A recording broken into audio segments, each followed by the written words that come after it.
غریب نواز جب نئے نئے آئے نا اجمیر شریف میں تو خیمہ لگایا ہوا تھا خواجہ غریب نواز نے.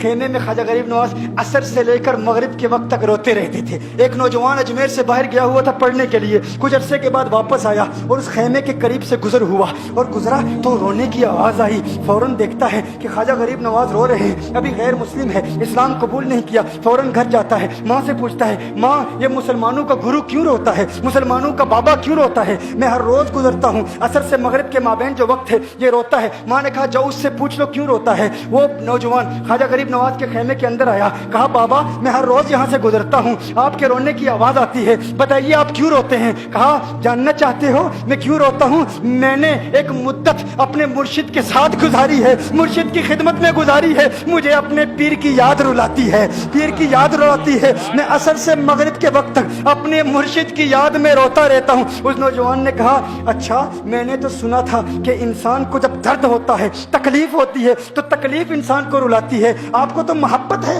یہ محبت میں بھی انسان کو رونا آتا ہے؟ کہا ہاں ہاں ہے نوجوان, انسان محبت میں بھی روتا ہے. کہا تو پھر مجھے بھی رونا ہے, میں بھی رونا چاہتا ہوں, مجھے بھی رونا سکھا دیجئے. کہا تو رونا چاہتا ہے؟ رونا چاہتا ہوں. کہا ٹھیک ہے, دو شرطیں ہیں, مسلمان ہو جا اور میرا مرید ہو جا. کہا میں ماں سے اجازت طلب کروں گا.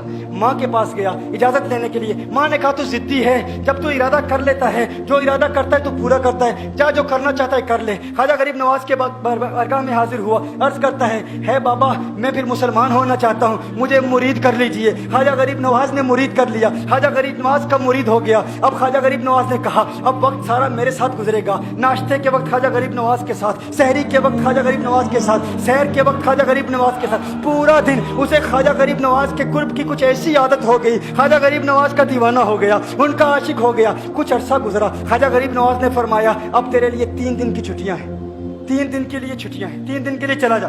اس نے کہا مسئلہ ہی کوئی نہیں, ایشو ہی نہیں, پرابلم ہی نہیں, ٹھیک ہے 3 دن کے لیے چلا جاتا ہوں. اب جب 3 دن کے لیے گھر گیا, کہا 3 دن کے لیے تو اب مجھ سے ملاقات نہیں کر سکتا, مجھ سے ملنے کی اجازت نہیں ہے. اس نے کہا ٹھیک ہے نہیں ملوں گا. گھر گیا, پہلے دن جب گھر گیا یہ وہ نوجوان تھا جو 3 روٹیاں کھایا کرتا تھا, آج ایک لقمہ بھی نہیں کھا پایا, ایک لقمہ بھی نہیں کھا پایا. اسے کچھ ہو گیا, کہہ رہے مجھے کچھ ویکیوم سا محسوس ہو رہا ہے, کچھ دل میں کمی سی محسوس ہو رہی ہے. یوں وقت گزرتا گیا, رات کا وقت آیا, آنکھ نہ لگی, سو نہ پایا, مکان کی چھت پر چلا گیا. ماں نے دیکھا بیٹا چھت پر کیوں چلا گیا؟ ماں چھت پر جاتی ہے, بیٹے کیا ہوا؟ کہا پتہ نہیں ماں, پتہ نہیں ماں, میں تو فوراً سو جاتا تھا, آج نیند بھی نہیں آ رہی, آج کھانا بھی نہیں کھا پاتا. ماں تو چلی جا. ماں چلی جاتی ہے. یوں جب سحری کا وقت ہوتا ہے اس کی آنکھوں سے اشکوں کی برسات جاری ہوتی ہے, اس کی آنکھوں سے اشکوں کی برسات جاری ہوتی ہے. وہ رو رہا ہے, اس پر رکت تاری ہے. ماں آتی ہے, بیٹے کیا ہوا؟ کہا ماں مجھے پیار ہو گیا ہے, ماں مجھے محبت ہو گئی ہے, ماں مجھے عشق ہو گیا ہے.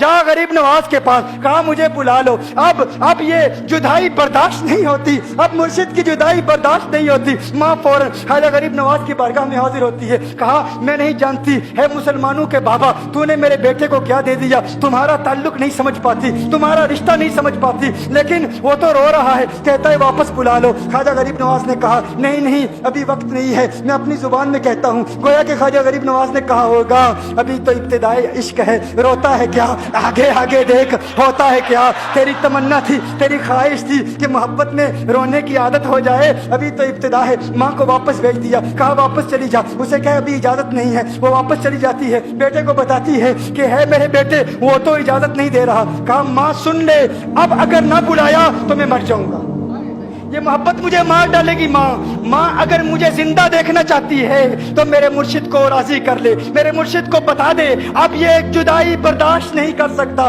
ماں فوراً غریب نواز کی بارگاہ میں حاضر ہوتی ہے. کہا ہے غریب نواز کرم فرمائیے, مجھ ماں کی تمنا ہے, مجھ ماں کی آرزو ہے, وہ مر جائے گا. کہا ماں کی تمنا ہے, تیری بات مانتا ہوں, جا اسے واپس بھیج دے. وہ فوراً بھاگتا ہوا خواجہ غریب نواز کی بارگاہ میں حاضر ہوتا ہے. اس وقت خواجہ غریب نواز اپنے مریدوں کو درس دے رہے ہیں, ایک مجمع لگا ہوا ہے. وہ فوراً خواجہ غریب نواز کے دروازے پر کھڑا ہوتا ہے اور پھر مرید یہ منظر دیکھ رہے ہیں. خواجہ غریب نواز کو دیکھتا ہے, خواجہ غریب نواز اسے دیکھتے ہیں. اور میں نے کہا تھا نا نگاہ مست ملائی تو میں پلا کے اٹھے, جہاں وہ بیٹھ گئے میں قدا بنا کے اٹھے. خواجہ غریب نواز نے اس کی آنکھوں سے آنکھیں ملائی اور پوچھا اب پتا چلا محبت میں رونا کیسے آتا ہے, اب پتا چلا. اس نے کہا ہے غریب نواز کرم فرمائیے. فوراً